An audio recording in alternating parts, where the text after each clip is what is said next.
Good morning students. हमारा जो ये आज का दिन है, इस दिन को मनाने लायक बनाया भी हमें आप लोगों ने ही, क्योंकि आप लोग हैं तो हम हैं। Teaching learning process is a bipolar process. जो कुछ हम आपको सिखाते हैं वो ही नहीं होता सिर्फ क्लास में, हम आपसे बहुत कुछ सीखते भी हैं। एक इंपॉर्टेंट बात जो मैं कहना चाहता हूं वो ये है कि टीचर्स आर ग्रेटेस्ट म्यूजिशियंस। एक म्यूजिशियन के शो को जब हम देखने जाते हैं, he has mastered some tricks, लेकिन अगले शो में ऑडियंस चेंज हो जाते हैं, ट्रिक्स सेम रहती है। लेकिन टीचर ही ऐसा म्यूजिशियन है जिसके हर शो में ऑडियंस सेम होते हैं और उसे ट्रिक्स अलग अलग निकालनी पड़ती है। So he has to continuously work on his skills और हर स्किल्स।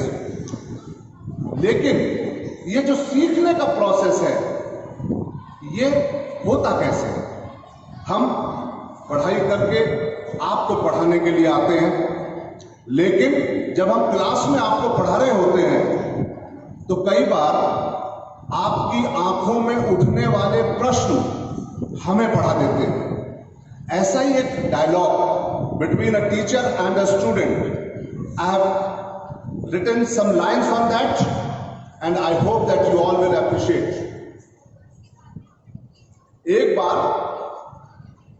एक टीचर ने जब अपने स्टूडेंट्स को यह कहा कि सच्चाई, ईमानदारी और लगन से मेहनत किए बिना तुम एग्जाम में पास नहीं हो सकते, तो स्टूडेंट विनम्रता से खड़ा हुआ और बोला, हर वक्त हम ही से उम्मीदें क्यों, हर वक्त हम ही से शिकायत क्यों? मैं हंसना, मुस्कुराना और खिलखिलाना चाहता हूं, तुम में मां, बहन और कोई अपना सा पाना चाहता हूं। हर घड़ी रूप बदलती इस जिंदगी में मैं भी तुम्हारी आंखों में अपनेपन का एहसास पाना चाहता हूं।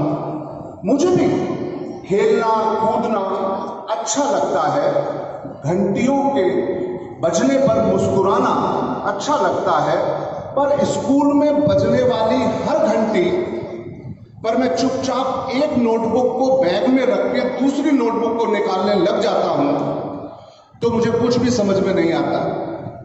पढ़ाई और जिंदगी में इतना अंतर क्यों है? पढ़ाई और जिंदगी में इतना अंतर क्यों है?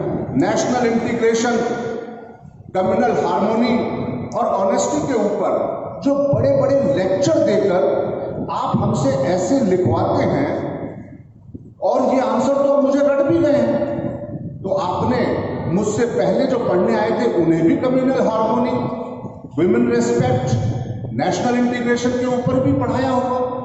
तो आज ये चारों तरफ समाज में हिंदू मुसलमान को लड़ते देख मेरे मन में यह सवाल आता है, सोसाइटी में हो रहे बहुत बड़े बड़े घोटाले देख ये सवाल आता है, एक नेता को दूसरे नेता के ऊपर कीचड़ उछालते देख ये सवाल आता है कि आपने क्या इन लोगों को नहीं पढ़ाया था? आपने क्या इन लोगों को नेशनल इंटीग्रेशन और कम्युनल हार्मोनी के ऊपर लेसन नहीं दिए थे?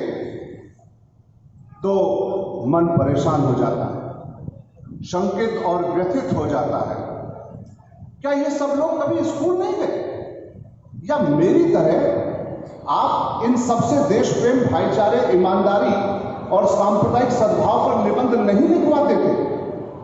और अगर लिखवाते थे तो क्या ये सब हमारे थकाऊ, उबाऊ और रटाऊ एजुकेशन सिस्टम की विफलता नहीं है?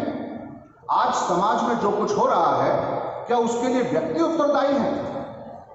क्यों नहीं संस्थाएं उत्तरदायी हैं? क्यों नहीं हमारे टीचर्स, हमारे स्कूल उत्तरदायी हैं? अगर समाज में ये बिखराव है, अगर आज अनरेस्ट है, तो इसके जिम्मेदार वो लोग नहीं हैं, उनको तैयार करने वाले, बनाने वाले वो टीचर्स भी हैं, जिन्होंने उन्हें इस तरह का बना दिया कि आपकी बताई हुई चीजें उन्हें रटने के बावजूद कभी समझ में नहीं आई।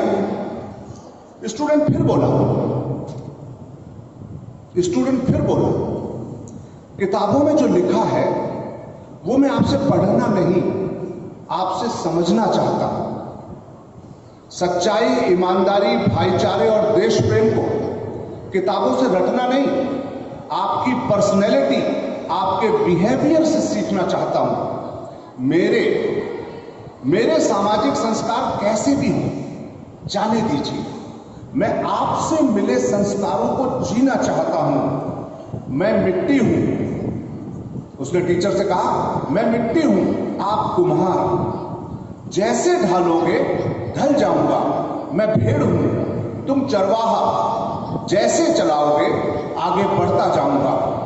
स्टूडेंट फिर बोला, यकीन मानिए, अगर कल भी स्कूलों से झूठे, बेईमान और भ्रष्टाचारी ही बाहर निकले, अगर कल भी स्कूलों से झूठे, बेईमान और भ्रष्टाचारी ही बाहर निकले, तो माता पिता अपने बच्चों को ज्ञान प्राप्ति हेतु स्कूलों की जगह जुए खानों और जेलों में भेजने लगेंगे।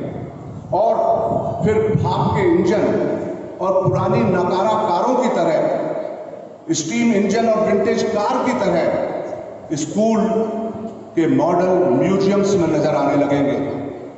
टीचर चुपचाप उठकर लाइब्रेरी की तरफ चल पड़ा। इन नए बच्चों को नए तरीके से शिक्षण कराने के लिए उसे फिर से स्टूडेंट जो बनना था। धन्यवाद, थैंक यू।